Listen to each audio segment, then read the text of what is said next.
Hello, BookTube. I've got a tiny bit of mail for you today on a sunny, lovely Friday. Just a wonderful day, really wonderful day. Things are not normal here, and they're not as you would say back to normal, but they are good. And so there are walks, and there's peace and quiet. It's very nice. It's very nice for it not to be bitterly cold, and also from just aesthetic purposes, I know that some of you don't like it, but this morning before dawn there was a raucous little thunderstorm, like the type that has where you get 10 flashes of lightning every minute, but not 10 rolls of thunder. But when the rolls of thunder come, they're really really strong. It's just wonderful. And also, just by a random chance of wind direction, the rain was pelting the side of the house where my window is, so that it's just delightful. But anyway, we have a couple of packages uh, to open. I just don't feel like not like stopping. I've been making videos for a while, and I don't feel like stopping. I have plenty of time in my day, and I like talking to you. So let's look at just a couple of packages here and see what we have. I have a whopper of a package headed to me. Just a whopper of a thing. 1,200 page book. Neither one of these is that. So that's not here yet, I don't think. Let's see here. Oh, okay. Uh, this is from FSG, and I knew about this, but I did not request it. Uh, I, but that doesn't really matter because I'm on a lot of people's lists, so I don't always need to request literally everything. I don't know what I would do with this though, because it's well. Anyway, let me show you what I'm talking about without blocking the beam. This is by Daniel Levitt, and it is called "By the Second Spring: 7 Lives in 1 Year in the War in Ukraine." After Russia launched its full-scale invasion of Ukraine in 2022, Danielle Levitt, an American who had been a fellow at Harvard's Ukrainian Research Institute and who grew up between Ukraine and Utah, established intimate contact with a range of civilians across Ukraine with the goal of documenting and understanding the experience of this war on the ground. A moving and eye-opening work of journalism and narrative fiction, this book gives readers a vivid picture of everyday life in wartime Ukraine. And this comes out as a $30 hardcover in just a couple of weeks. Great. So I haven't written about the war in Ukraine. I guess this would be a perfect opportunity to start. It's not entirely safe to write about the war in Ukraine in the United States, and it's only going to get less safe because the United States government is on the side of the invader. The United States government is on the side of a brutal dictatorship. Uh, so we'll have to see. I mean, if this is just leapingly good. It's a look at the war in Ukraine from the ground up by a Ukraine specialist. So that makes it interesting anyway. That makes it noteworthy anyway. But if it's also great, then I'll have no choice. Then I will write about it. But anyway, then we get this next package, and we can hope that this one is a little bit less fraught. It is amazing to me that the subject of Russia's war in Ukraine, Russia's land war in Eastern Europe, is a fraught subject.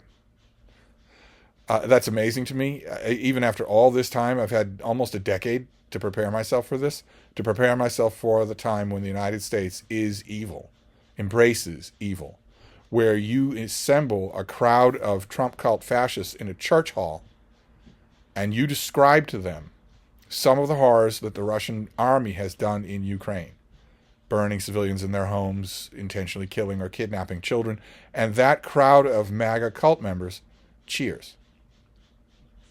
And they are not at all a psychotic exception. They are the rule. That that is taking some getting used to on my part, and I'm not used to it yet. So, oh, okay, all right. This next one.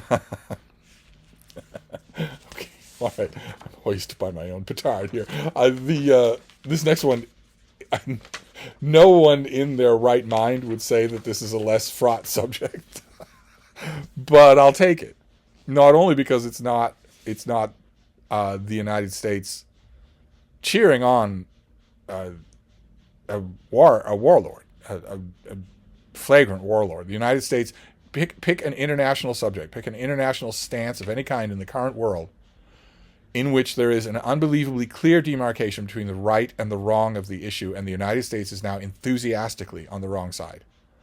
Not accidentally, as we've been so many times in the past, but enthusiastically. You're burning Palestinian hospital patients in their beds and filming it and laughing about it? Good. We're on your side.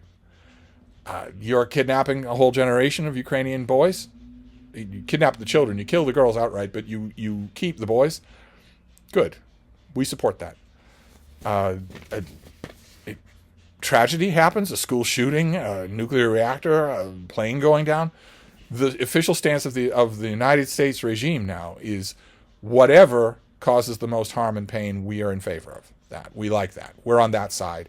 And you're going to have to prove to us that we're wrong. So I don't really... It's a fraught subject on a couple of levels that make it distasteful to talk about or think about or especially write about. This next one, again, a normal person would consider this just as distasteful. But I am not a normal person anymore on this subject. The subject is serial killers. And I have been, over the last year, made something of an expert on serial killers, American serial killers. And there's just a chance that the engines are gearing up for another serial killer summer, which would not be all that pleasant for Steve. It'd be pleasant for Steve's bank account, but it wouldn't be all that pleasant for Steve, especially if it goes in the direction that I think it might. But anyway, this is by Carolyn Fraser, and it's called Murderland. I think we've seen this before on this channel. This is Crime and Bloodlust in the Time of Serial Killers. And there is Ted Bundy on the cover. And this comes out in early June. Loaded with industry blurbs. Oh, wow. There's a starred review from Kirkus, Publishers Weekly, and Booklist. So only Library Journal is missing there. But there are Booklist, Library Journal, Publishers Weekly, Kirkus. These are industry reviews. They're industry journals. So they get these books long ahead of time like most reviewers do. But unlike other reviewers, they publish their reviews right away. They don't wait for it to be near the publication date, kind of the unofficial gentleman's agreement between professional newspaper and magazine and whatnot reviewers is that you wait. You might get a copy of the book in December, but if it doesn't publish until the spring, you wait until the spring to write about it, to give it a chance to compete on its own ground. But the industry journals don't do that. They don't do long reviews. They do very short, very programmatic reviews that are very meat and potatoes, very much book reports. Although the reviewers do get to weigh in. And they do that early because those journals, Library Journal or Publishers Weekly or Kirkus, those are invaluable to people who are at schools and libraries and whatnot who are trying to plan what they will buy with their book buying budget. And all three, Kirkus, Publishers Weekly, and Booklist, all gave this book starred reviews, which is not mandated by the journal at all. That is totally the reviewer's decision. So the reviewer reads it, and if the reviewer thinks it's outstanding, the reviewer will file their review and also give this a star, make this a starred review. And if you are a reviewer for an industry journal and you maybe are a little bit puppy dog enthusiastic and you start to give like 10 books in a row a star, your editor will send a brief word to you saying, it's our name that you're mucking with here. Is it possible that 10 books in a row got stars, or are you just not being critical enough? And by the same token, although I've never heard a case of it, you could go your whole career with one of these journals and never give a book a star review. You won't hear a word from an editor. It's up to you. It's extremely unlikely that 10 books in a row deserve it. But it's going to be, my point is, it's going to be your decision either way. So a starred review from one of these journals means something. And to get 3, that's amazing. So what have we got here? This is a captivating, propulsive new work of journalistic nonfiction from Pulitzer Prize winner Carolyn Fraser, whose name is awful familiar to me. Maybe we didn't talk about this on this channel. Fraser's last book. Oh, she wrote Prairie Fires. Oh, okay, great. Well, that was fantastic, but it's a long way off from serial killers, I think. Unless there's something about Laura Ingalls Wilder that we don't know. Yeah, it won the National Book Critics Circle Award. It was named one of the 10 best books of the year by the New York Times. Pretty sure it made my list as well. The only year-end best books of the year list that matters. And now, with the tour de force of literary journalism that is Murderland, she turns her focus to the history of serial killers in the Pacific Northwest. Oh my God, this is a bullseye for me in a bad way. I know everybody that she has talked to. I know every single killer that she is writing about. I know every detail of the forensics reports. I know every contradiction in the police reports. Okay. I'm certainly going to write about this. What a year for serial killers this has been. Let's see. Let's go on. What is the Pacific Northwest best known for? Bigfoot. Lumber, aircraft, tech, Starbucks, and serial killers. Bigfoot. Sasquatch. Sasquatch. The Patterson-Gimlin film was filmed in the Pacific Northwest. Anyway. Unless Bigfoot kills people serially, in which case they'd be covered. As Fraser maps the lives and crimes of notorious killers such as Ted Bundy, the Green River Killer, the I-5 Killer, the Night Stalker, the Hillside Strangler, and even Charles Manson, she begins to uncover a deeper mystery, and ultimately a damning indictment of American culture, violence, capitalism, and environmental destruction. So why is it, I guess, is going to be her question. Why is it that these people concentrate in the Pacific Northwest? I have my own theories about that. I don't think it has anything to do with environmental destruction. That seems like pandering to me. But let's see. Fraser is a Seattle native, and she grew up in eerie proximity to some of the most notorious serial killers and did extensive research on environmentalism, geography, and regional history to answer the question, is it coincidence, chance, the weather, or a much larger, complex pattern of societal factors and environmental destruction, again with the environment, that's 3 mentions, that have sickened millions, warped developing minds, and cultivated a breeding ground for killers. Okay. All right. Well, what does that mean? What are you trying to finger elements in the atmosphere as producing these people? So what, is the atmosphere also responsible for grunge? Or are you saying Kurt Cobain is the murderer when really we all know it was his wife?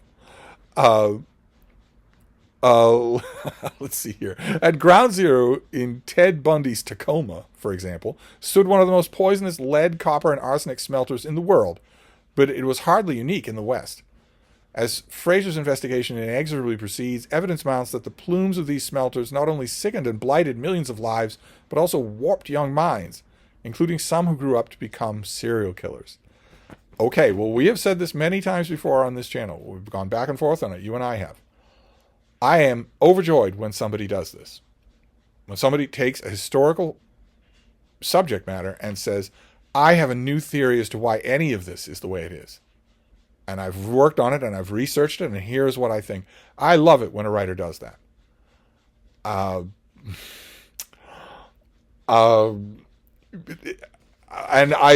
I stand ready to be convinced. But well, if that is, well, we can finish reading, I promise. But if that is her theory, I haven't read this. So if that's her theory, that what was it again? The plumes of the smelters warped a number of young minds, and that accounts for why so many serial killers have been in the Pacific Northwest. If that's her theory, well, then the number one question that you have is, were those smelting fumes available and active in the lives of non-Pacific Northwest serial killers? And if they weren't, then you probably want to look for a set of factors that has nothing to do with smelting fumes. Especially if the early pattern of the serial killers is largely identical, as it is. As it is. Serial killers in Florida and in the American Midwest, far away from the smelting fumes, and in the Pacific Northwest, have remarkably similar patterns of behavior as young men, as children and young men. Remarkably similar. That's how we develop the profile of murderous psychotics in the first place, is by looking at what these standout monsters have in common. And it's not smelting fumes. There are plenty of these people, one of the most notorious ones, don't have any connection with that. Maybe she'll say it's just one element. This book transcends true crime voyeurism. Thank God if it does. And serves up a gripping indictment of how capitalism and misogyny can harm us all in myriad ways, and is poised to find its proper spot in the canon of true crime that reveals larger societal injustices, similar to Killers of the Flower Moon and Say Nothing. Oh, okay. All right. Oh, okay. Killers of the Flower Moon and Say Nothing are great books, both of them. But the murderous violence in there is very much motored socially. In almost every instance, very much a question of oppressed, colonialized people. Very much a question of oppressed, compressed social structures.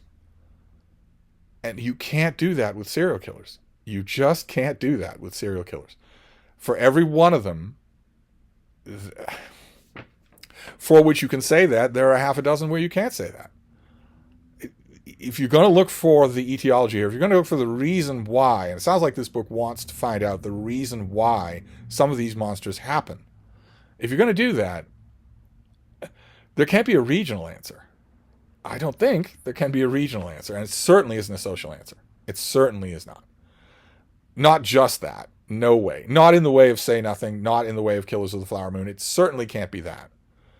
Because a lot of these people, I mean, Ted Bundy had it all. John Wayne Gacy had it all.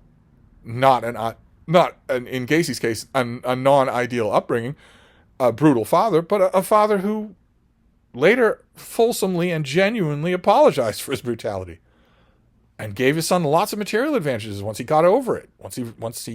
His son was a little older and he could see that this doughy kid was trying. Once that happened, that was made right. Unless you're saying that things like that can't be made right, but then where are we?